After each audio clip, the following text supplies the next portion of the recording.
all, and welcome to a new episode of Cultural Magazine, where we bring you the latest cultural events taking place around the nation. Let's find out what we have in store for you in this episode.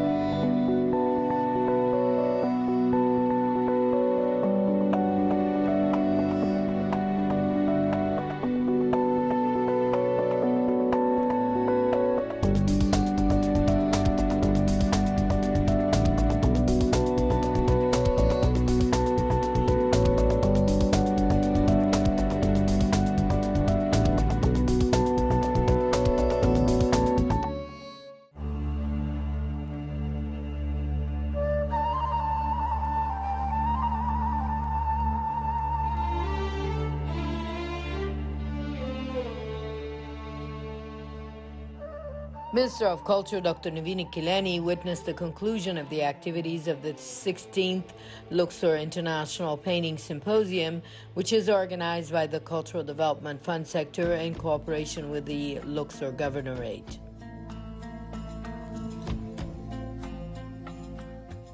The Minister of Culture said the city of Luxor hosts this year's International Painting Symposium so that elite artists from Egypt and different parts of the world can enjoy the charming nature that this city abounds, which is expressive of Egypt's great civilization.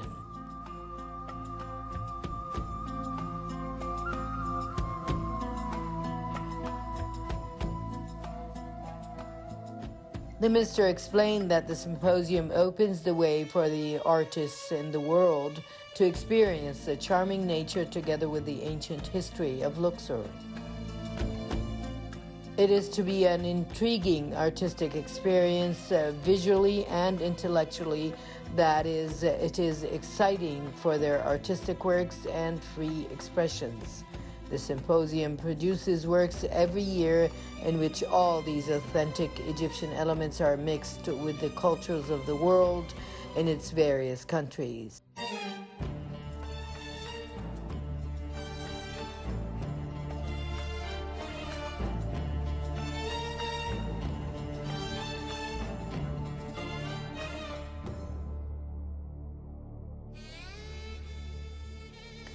Dr. Kileni extended her invitation to the participating Egyptian artists to let their art be a messenger of Egypt's culture around the world, an extension of history which was previously recorded as an artistic and cultural product made by ancestors, and to this day is still a witness to successive chapters of Egyptian history.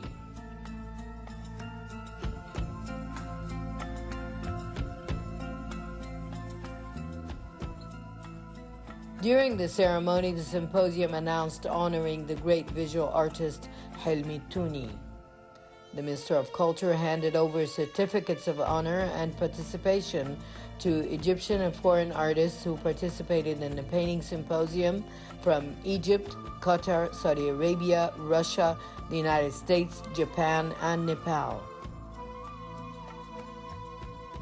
It is noteworthy that the 16th Luxor International Painting Symposium was attended by 17 Egyptian and foreign artists from 8 countries in addition to Egypt.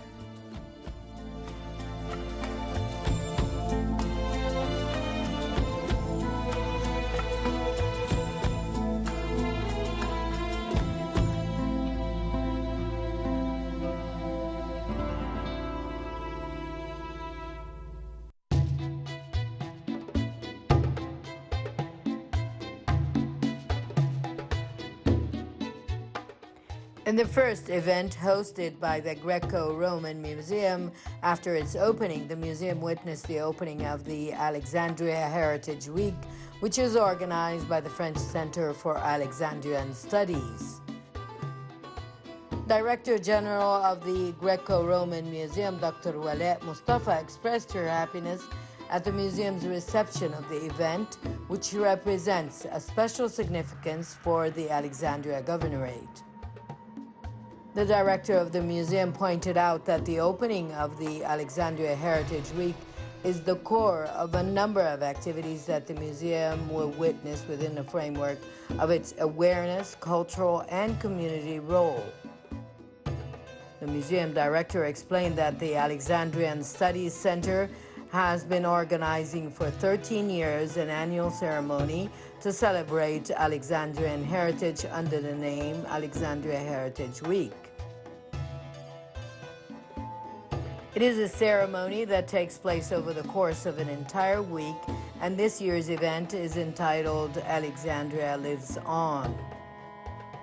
In the same context, on the occasion of the celebration of the Alexandria Heritage Days, the Alexandria Museum witnessed the opening of an exhibition entitled Basili Palace, which was opened by Director General of the Alexandria National Museum, Dr. Ashraf Al-Qadi, former director of the Alexandria National Museum, Dr. Ibrahim Darwish, and the patron of the Heritage Week, Denis Zeverdavoki, and Dr. Thomas Fuscher, director of the Center for Alexandrian Studies. Director General of the museum, Dr. Ashraf Al-Qadi, indicated that the exhibition comes with the aim of focusing on the palace building and its history through some paintings, documents, and photos belonging to the palace owner, Asad Basili Pasha. The exhibition included an oil portrait painting donated to the museum dating back to 1934, representing Asad Basili Pasha, in addition to some collectibles belonging to the Alexandria Studies Center, which are another life-size oil painting for Asad Basili. The exhibition also features a group of publications that include an architectural drawing of the facade of Asad Basili's palace, currently the Alexandria National Museum, a biography of Asad Basili, his family, and the buildings he built in Alexandria.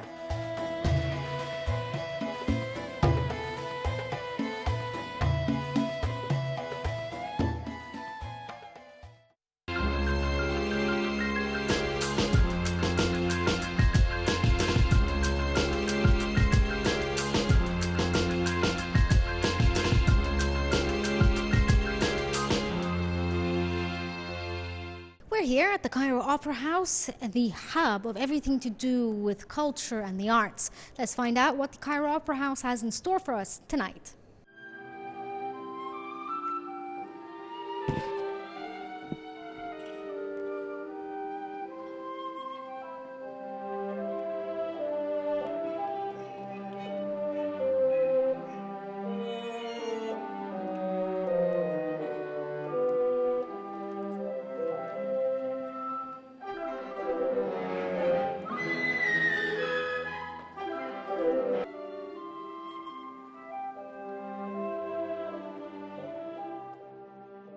The Cairo Opera Ballet Company inaugurated its new artistic season with Ballet Cinderella, a big coming back under the supervision of its artistic director Arminia Kamel, accompanied by the Cairo Symphony Orchestra, led by the conductor Ahmad Farag.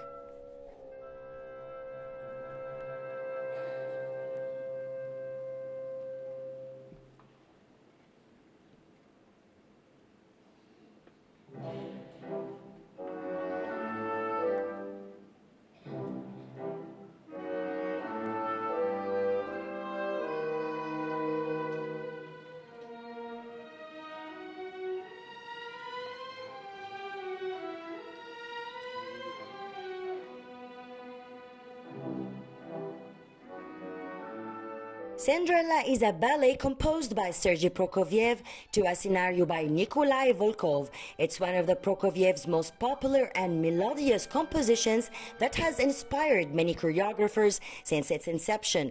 The piece was composed between 1940 and 1944.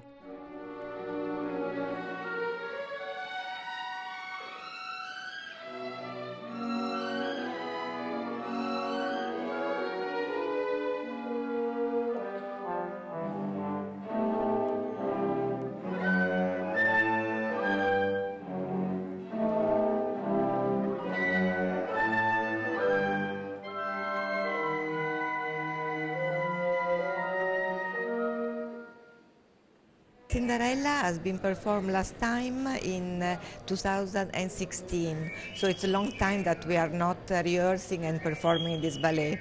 And of course, the cast is completely new except for Anya Achin and Ahmed Yahya that were already performing several years ago. And the preparation, of course, it took a long period, more than 4 weeks every day, because in this version there are so many characters.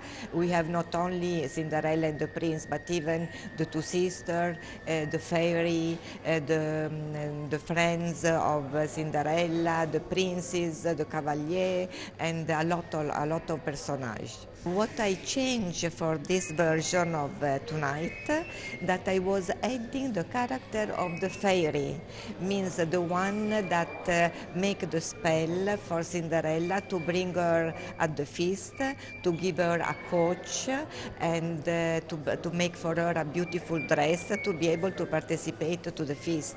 Because as you know in the story, the two sisters, they are neglecting her completely.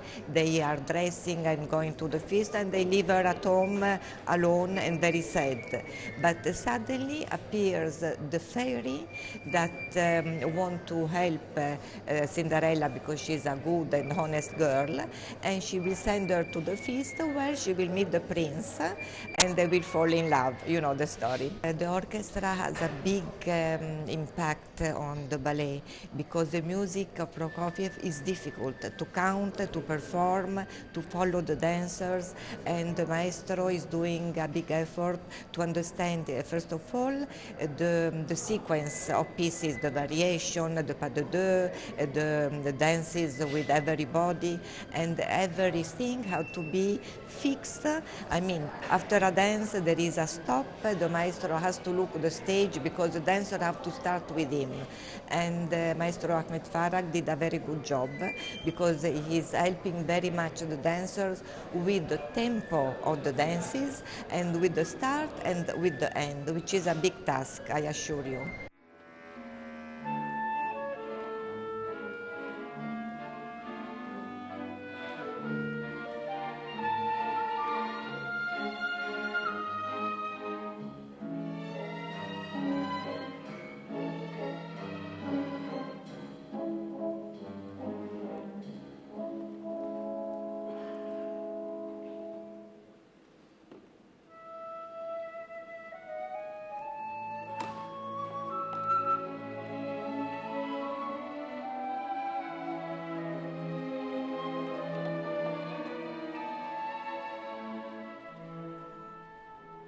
The Cairo Opera Ballet Company is the resident ballet company of the Cairo Opera House and a ballet school affiliated to Egypt's Higher Institute of Ballet. Its foundation began in 1958 through the efforts of Sarwat Aukesha, Egypt's culture minister at that time, and Leonid Lavrovsky, the former artistic director of the Bolshoi Ballet, who took a group of Egyptian dancers to Russia for 2 years of training. At the time of its founding, it was the only Arab resident classical ballet company in the Middle East.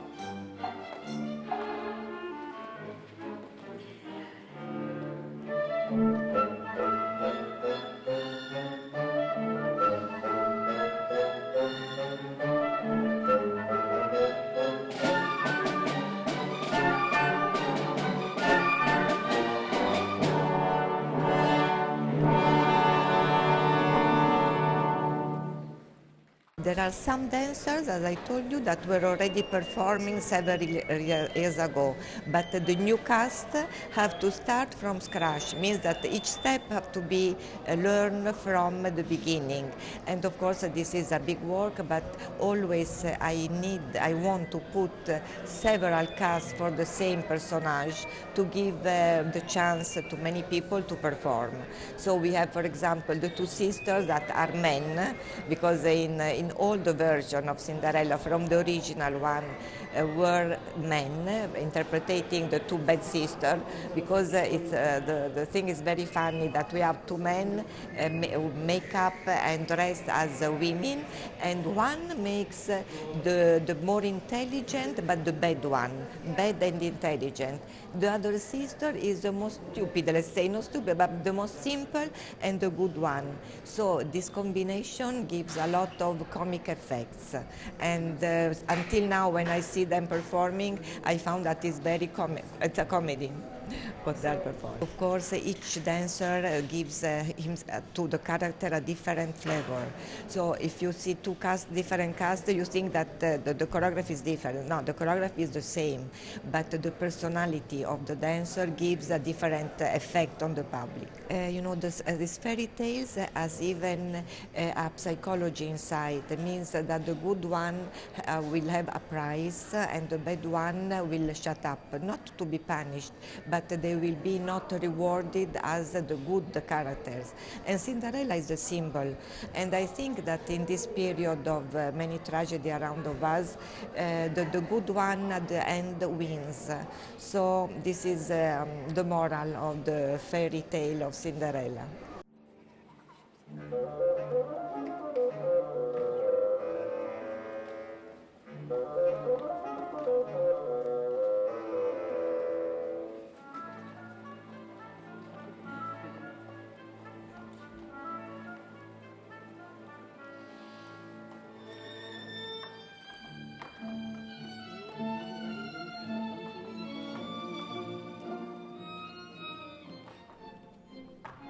Partway through writing it, Prokofiev broke off to write his opera War and Peace.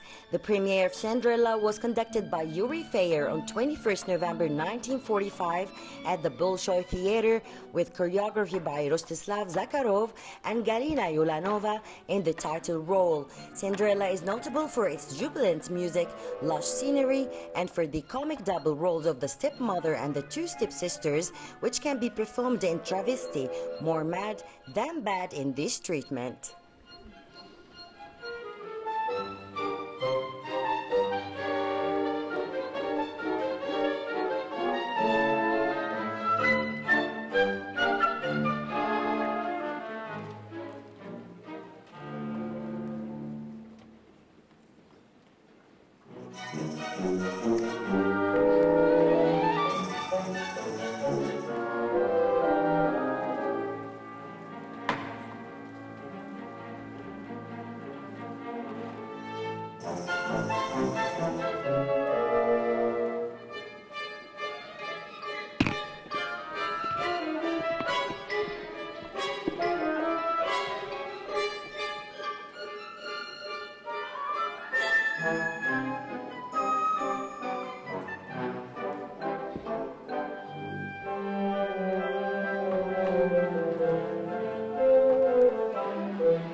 It has been a long time that we didn't perform Cinderella. It has been 7 years ago since Maestro David Crescenzi did it already for the first time with Cairo Ballet Company. Actually, the Maestro Nair Nagy had to do this performance, but unfortunately for his health issues, he couldn't conduct it, so he asked me to do it. He did all the preparation actually, and I came in the very end for rehearsing 2 rehearsals before the general rehearsals with the dancers, and we already have done 2 performances, and today is the 3rd. Normally we are controlled all by the tempis and the timing of the music. So of course they rehearse a lot with a CD, with a recording, the dancers, and then there is some difference with the live musicians when we rehearse together. So of course we have to accord all this stuff, if it's slow or fast, or they need it a little bit moving forward or something. So this is the rehearsals in the very end. Of course, before that, I have to go to watch the dancers. They do like a rehearsal only for me, to know exactly the movements, to give me the cues, how to, when I have to start the music, when I stop, when I have to breathe with them. Of course, the dancers, they dance all the time, they jump, they move, they need to breathe. So, of course, music has to give them the space for them to breathe and to make them comfortable with the timing, not to be too fast for them, and they cannot move, they cannot jump, they cannot do the movements that they are used to do. So this is the rehearsals, and it comes more or less with the timing and with the experience, with projects with dancers. Yeah. Prokofiev is very special composer because, of course, he did lots of stuff for orchestra, for ballet, for operas, and actually he was genius not only for the music. He was also one of the best players of chess. So he was really intelligent, and his music is very special. It's very virtuosic for the musicians in the orchestra, and that it make it even more difficult to rehearse because it's not evident. They are not used of having the very high notes and lots of technique actually. Lots of notes has to do it very fast and very virtuoso actually. So it's not easy to do it, but fortunately the Cairo Opera Orchestra used to do lots of stuff like this. They already have done the Romeo and Juliet, and it's another ballet of Sergei Prokofiev, and this is the second one. So yeah, they are professional and we can do it actually.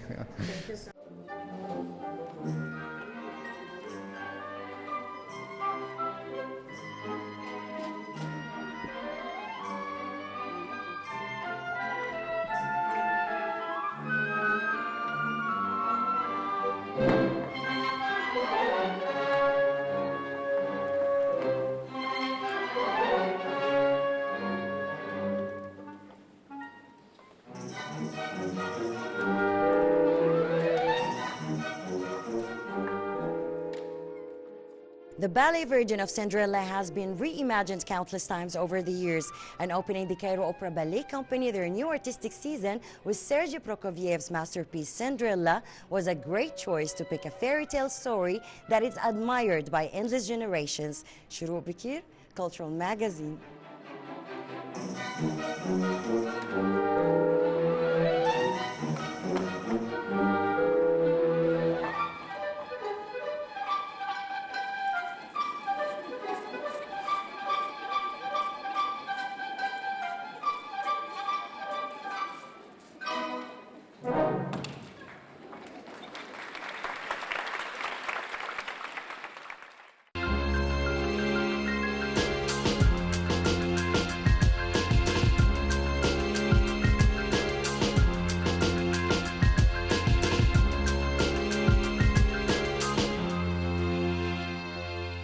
You're still watching Cultural Magazine. Hope you're enjoying the episode so far, but we still have a lot in store for you in this episode.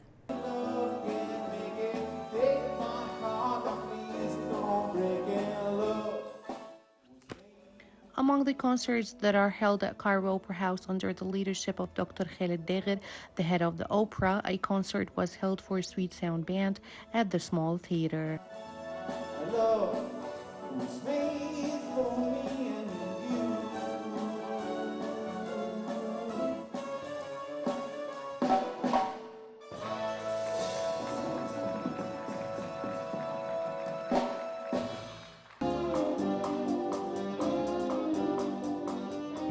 The band was founded by the violin player Dr. Munir Nasreddin at Cairo, Egypt.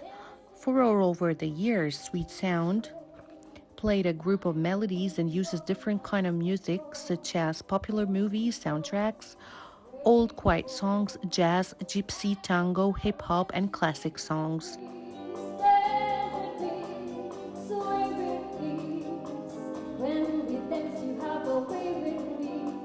I think it's more 80s or 70s or 90s are more like, for me, the lyrics is so meaningful.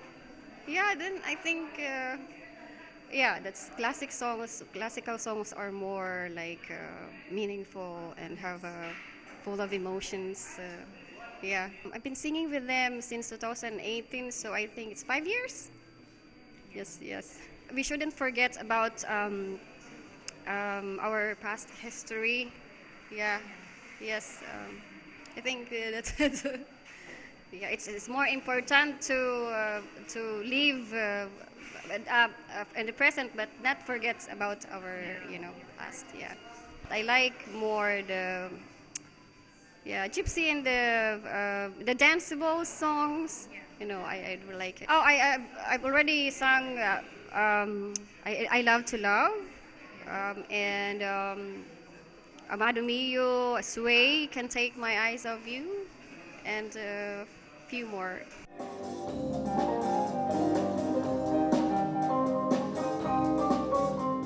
It is worth noting that the Sweet Sound Band was established 32 years ago with top musicians like Muhammad Helmi, the keyboard player, and Amir Barakot, the bass guitar, and it achieved a great success in reviving artistic concerts at Cairo Opera House and other theaters and different kinds of cultural centers.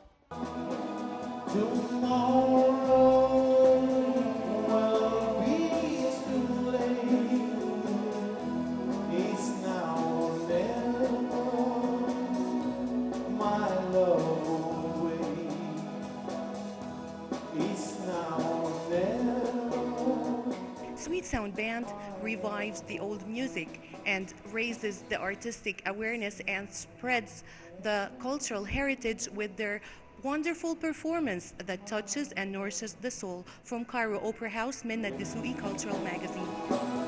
It's now or never, my love away.